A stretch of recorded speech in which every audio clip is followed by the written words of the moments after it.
Hello there everybody, welcome back to another MapleStory related video. It's not about, well, it is about MapleStory, but it's not gameplay of MapleStory, as I'm sure you can tell.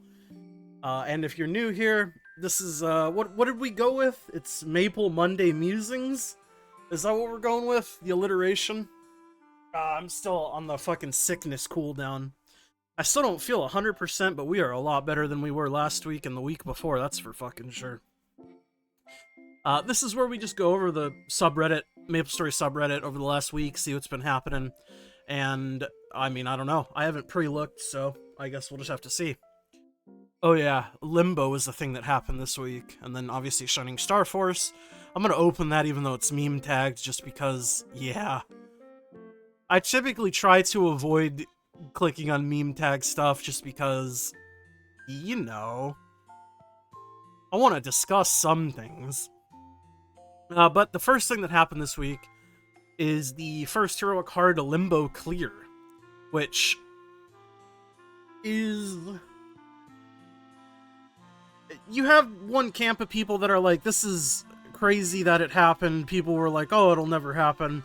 And then you have the camp of people that are like, well, it was kind of obvious it was going to happen because KMS Reboot and GMS Reboot are two completely different power scaling situations, essentially. And I think it's a little bit of column A and a lot of bit of column B. And what I mean by that is people who are much smarter than me will tell you somewhere in the comments here, but basically this is also true from what I understand. This is the first time a reboot has cleared the hardest difficulty of a newly released boss on the same week as regular server. And then the party composition was Nightwalker, 540 mil CP, Xenon, 542 million CP, Lin, 417 mil CP. I mean, it's kind of fucking wild. Let's see here.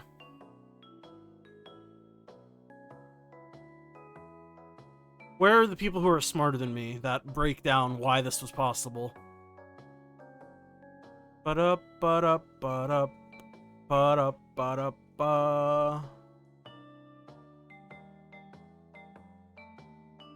There's 20 seconds left in the clear. That's pretty good, pretty good. I remember reading a breakdown from somebody here, but I guess the comment's gone. Either that or I'm just not seeing it.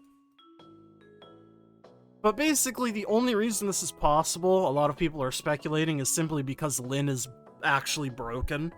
And the whole idea behind why Lin is broken is the fact that it gives an insane amount of final damage boost to one other person that it links to, and the fact that it can swap freely who Lin links to, meaning you can boost each person's origin burst individually. Like, this would not be possible with a bishop. This is only possible because of a Lin. I think there's a composition of a party, and there was like theory crafting that said a party with a bishop could clear it with a Lin, but you still need the Lin. I think the Lin is what makes this possible. How Nexon will think Reboot is fine in terms of balance adjustments. I don't think anybody will look at this and go, yeah, Reboot's fine. I hope not, at least. Class depends, looking at Lin, Nightwalker, Xenon, same level of gear put on different classes, most of them will not be able to clear, still impressive. Well, I mean, that's also true, but I think Lin is the actual class that enables this to be possible at all, from what I understand, and from what the smarter people than me have been saying. They're not wrong in the sense that the DPS classes need to be very good as well, but like, if Lin wasn't as unbuffed or unnerfed as she is, it wouldn't be possible physically. They literally stacked every buff possible, including a wedding buff that no one remembered existed. They have Legion title, VIP, event buffs. Heroic really needs buffs ASAP. Well, I mean, anybody could have told you this without it being, like, this included, but yeah, I get it.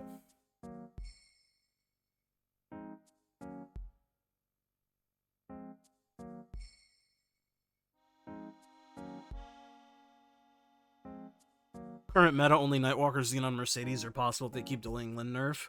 I mean, this might be true, because I do know Mercedes... I think, from my understanding, Xenon is the highest scaling class that possibly exists in the game, just because of how it's designed.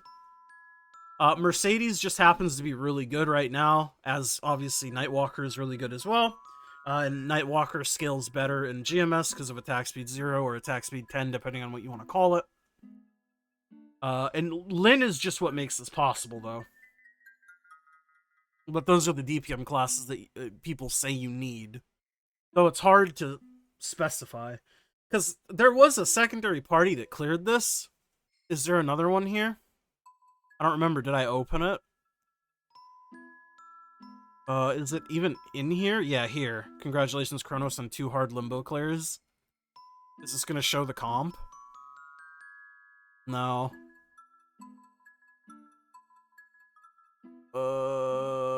Where? Where? More reluctant to buff heroic servers? I just want to find the secondary clear.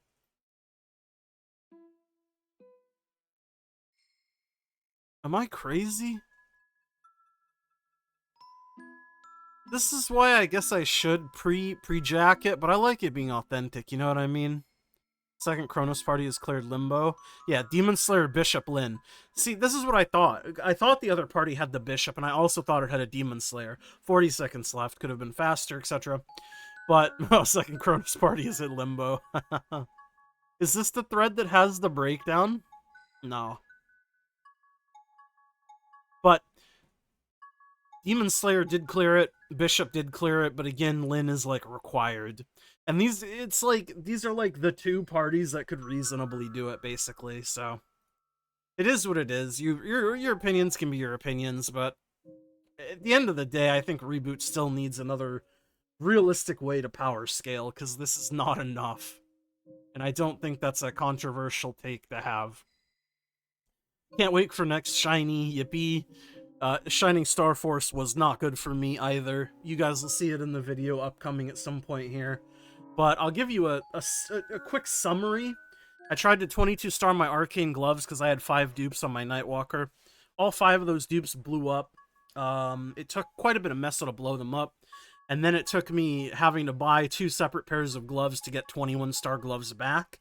Because I wasn't going to lose stars, because I fucking hate losing stars, even if it doesn't matter. You can apply that same logic going forward, right? Like, gaining the 1 star won't matter, losing the X stars won't matter, but it's just a mental thing, and I hate losing stars. I hate going backwards in progression. And that's something that Starforcing is horrendous about. Starforcing is a fucking backwards loaded system. But I spent about 65 bill or so on that shit, which was a vast majority of my money. And just because it annoys me so much, just so we're fucking clear here, this is just Math Pro's calculator. Current stars starting at 21, 5, 10 Shining Starforce events, 10k trials. The average cost to 22 star an arcane glove from 21, like all these are my stats, these are the stats that I had. It's about 9 bill average, right? 95 percentile is about 42.2 bill. So I'm well over this statistical anomaly amount by about 20 bill. By about 10 bill if you don't count the droplets that I bought that were about 10 bill. So I'm well over this amount. I'm also well over the 95 percentile boom with gloves, because I boomed 7 pairs of gloves in that one session. I've boomed more before, but it's just frustrating as hell how variance heavy Starforcing is, and I hate the luck sometimes, man.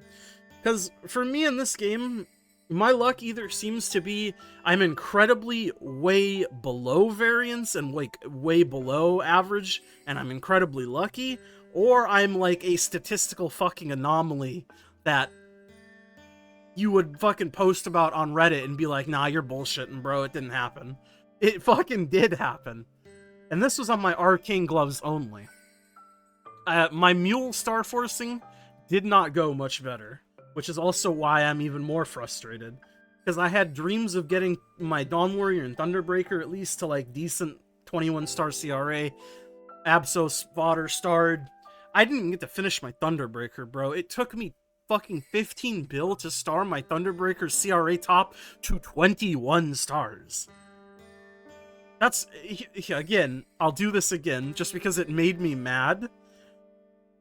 I didn't safeguard, I didn't star catch. It started at 18. I wanted to go to 21. MVP gold, not that it really fucking matters. This is the average cost to go 21 star CRA top, 4.1 bill. 95 percentile is 13.1 bill. So I'm over 95 percentile before I hit 21 star CRA top. And this was in the same Shining Starforce event the same day.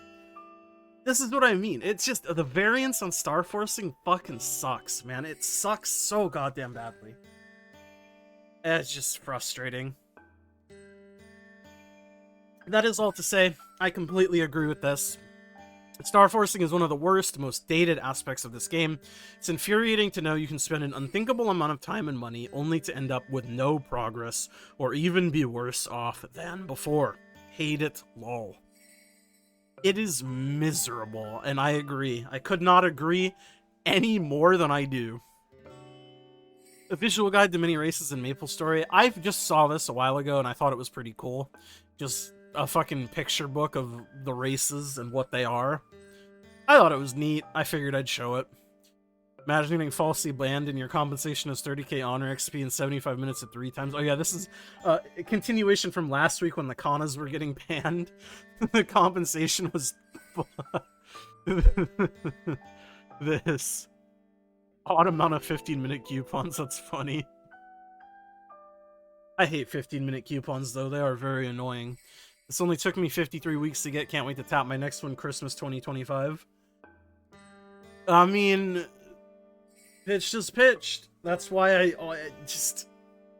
People will fucking crucify me for it for some reason. But, like, here, I'll even show you guys. Hold on.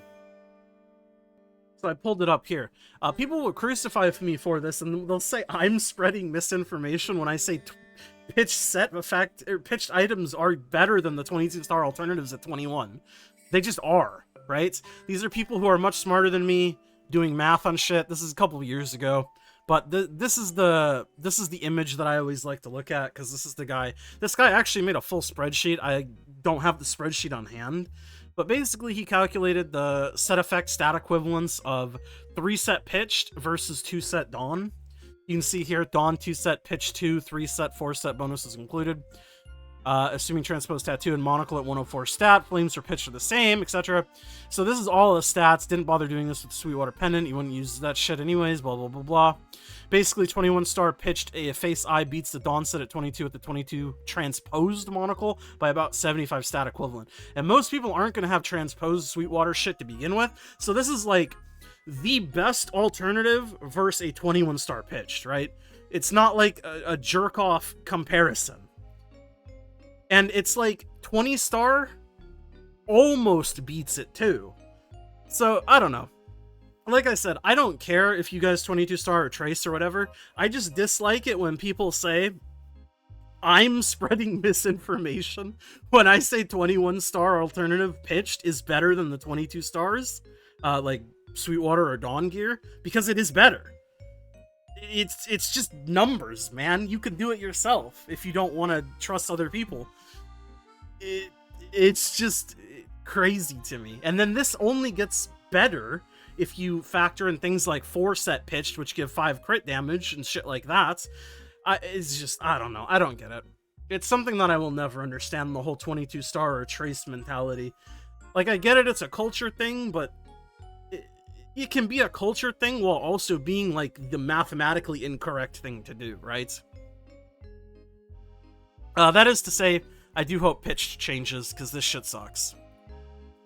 And then the last thing, forgot to say this next on. Forgot to say thanks for this. I'm happy with this change. No Soul Urda, but we got the set effect. This style of hairpin accessory, so 2006. 200 fragments would have been godly. I would have fucking loved fragments, to be honest. But I'm like fragment pilled right now. I'm fucking heavily in the fragment sauce. Anyways, that's going to be it for this Maple Monday musing. Thank you guys so much for watching, as always. Like the video if you like it, subscribe, all that good stuff, and I'll see you guys all in the next one. Thank you to my YouTube members. Of course, consider becoming a member. You don't have to, but it helps and makes me smile because bigger number, better person. Thank you, Remix My Life. I'm new for my tier 2s. I love you guys. It's Basic Inner Diz, my friends. Thank you. I love every single one of you, member or not. See you guys all in the next one. Bye!